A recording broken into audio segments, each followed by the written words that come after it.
Assalamualaikum warahmatullahi wabarakatuh.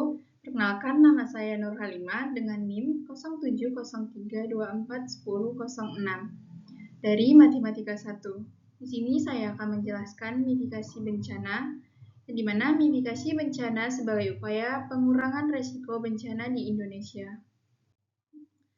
Nah, latar belakangnya yaitu Indonesia memiliki tingkat kerawanan bencana yang tinggi karena terletak di pertemuan tiga lempeng tektonik besar, yaitu Australia, Indo-Australia, dan Pasifik, serta berada di kawasan Ring of Fire.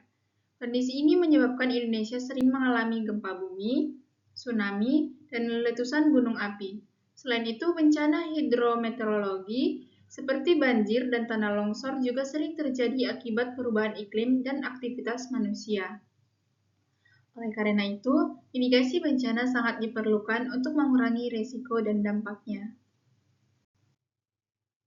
Nah, rumusan masalah yang pertama, apa yang dimaksud dengan bencana dan mitigasi bencana? Yang kedua, apa saja jenis-jenis bencana yang terjadi di Indonesia? Yang ketiga, apa dampak atau masalah yang ditimbulkan akibat bencana? Yang keempat, apa upaya mitigasi dan penanggulangan bencana? Yang kelima, apa contoh kasus bencana besar di Indonesia dan upaya mitigasinya? Nah, yang pertama itu pengertian bencana. Menurut Undang-Undang Nomor 24 Tahun 2007, bencana adalah peristiwa yang mengancam dan mengganggu kehidupan manusia yang disebabkan oleh faktor alam, non-alam, maupun sosial hingga menimbulkan korban jiwa, kerusakan lingkungan, kerusakan harta benda, dan dampak psikologis. Bencana terjadi ketika ancaman bertemu dengan kerentanan masyarakat. Pengertian mitigasi bencana. Mitigasi bencana adalah serangkaian upaya yang dilakukan sebelum bencana terjadi untuk mengurangi risiko dan dampaknya. Mitigasi dapat dilakukan melalui pembangunan fisik seperti bangunan tahan gempa, sistem peringatan dini, serta melalui edukasi dan peningkatan kesiapsiagaan masyarakat. Jenis-jenis bencana. Yang pertama, bencana alam, yang dimana ada gempa bumi, tsunami, banjir, gunung meletus, kekeringan, dan tanah longsor. Nah, bencana non-alam yaitu pertama, wabah penyakit atau pandemi, yang dimana penyebaran penyakit secara luas dan cepat yang menyerang banyak orang dalam waktu bersamaan. Yang kedua, kegagalan teknologi, yaitu kerusakan atau gangguan sistem teknologi yang menimbulkan bahaya bagi masyarakat. Yang ketiga, kecelakaan industri, yang dimana peristiwa di lingkungan industri seperti kebocoran gas atau ledakan yang menyebabkan korban dan kerusakan. Yang keempat, pencemaran lingkungan, yang dimana masuknya zat berbahaya ke air, udara, atau tanah yang merugikan kesehatan dan lingkungan. Nah, dampak dari bencana yaitu bencana menimbulkan dampak yang luas dan mengaruhi berbagai aspek kehidupan masyarakat. Dampak fisik terlihat dari rusaknya rumah, sekolah, rumah sakit, jalan, jembatan, serta fasilitas umum lainnya. Dari segi sosial, bencana menyebabkan banyak orang kehilangan tempat tinggal dan harus mengungsi. Aktivitas pendidikan dan pekerjaan terganggu, bahkan dapat meningkatkan angka kemiskinan karena masyarakat kehilangan sumber mata pencarian. Dari sisi ekonomi, kerugian materi bisa sangat besar dan memperlambat pembangunan daerah. Selain itu, korban bencana sering mengalami trauma, stres, dan gangguan psikologis yang memerlukan pendampingan. Menurut Nugroho 2015, dampak bencana dapat berlangsung dalam jangka panjang apabila tidak ditangani secara tepat dan menyeluruh. Upaya penanggulangan bencana. Yang pertama, prabencana atau mitigasi dan kesiapsiagaan. Yang dimana, pertama, penyusunan peta rawan bencana. Yang kedua, pembangunan sistem peringatan dini. Yang ketiga, edukasi dan simulasi kebencanaan.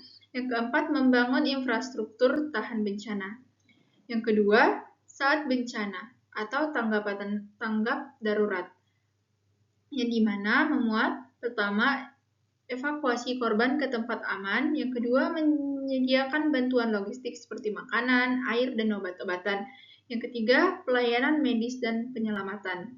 Yang ketiga, pasca bencana atau rehabilitasi dan konstruksi. yang dimana memuat pertama perbaikan dan pembangunan kembali infrastruktur, yang kedua pemulihan ekonomi masyarakat, yang tiga pendampingan psikologis korban. Nah, di mana ada 3 studi kasus. Yang pertama, studi kasus tsunami Aceh 2004, yang dimana tsunami Aceh terjadi akibat gempa berkekuatan 9,1 sampai 9,3 SR dan menyebabkan lebih dari 200.000 korban jiwa. Kerusakan infrastruktur sangat besar dan berdampak luas pada kehidupan masyarakat. Setelah kejadian tersebut, pemerintah membangun sistem peringatan dini tsunami atau INANEWS, memperbaiki tata ruang pesisir, serta meningkatkan edukasi kebencanaan. Nah, studi kasus yang kedua yaitu studi kasus gempa dan tsunami Palu 2018, di mana gempa berkekuatan 7,9 SR di Palu disertai tsunami dan likuifaksi yang menelan banyak permukiman. Ribuan orang meninggal dunia dan puluhan ribu rumah rusak. Pemerintah melakukan relokasi dari zona rawan likuifaksi serta memperkuat sistem peringatan dini dan kesiapsiagaan masyarakat. Nah, studi kasus yang ketiga yaitu studi kasus erupsi Gunung Merapi 2010, di mana Gunung Merapi tahun 2010 merupakan salah satu letusan terbesar yang menyebabkan ratusan korban jiwa dan ribuan warga mengungsi. Pemerintah mengingatkan sistem pemantauan aktivitas gunung api, menyediakan jalur evakuasi yang jelas, serta membangun hunian tetap bagi warga terdampak. Nah, kesimpulan dari yang saya terangkan tadi yaitu mitigasi bencana merupakan langkah penting dalam mengurangi resiko dan dampak bencana di Indonesia. Dengan perencanaan yang baik, sistem peringatan dini yang efektif, serta edukasi dan kesiapsiagaan masyarakat, jumlah korban jiwa dan kerugian dapat diminimalkan. Kerjasama antara pemerintah dan masyarakat menjadi kunci utama dalam pembangunan ketahanan terhadap bencana. Sebagai studi kasus yang telah terjadi memberikan pelajaran berharga untuk memperkuat upaya mitigasi di masa depan. Nah, selesai sudah presentasi saya. Sekian dan terima kasih. Kurang lebihnya, wassalamualaikum warahmatullahi wabarakatuh.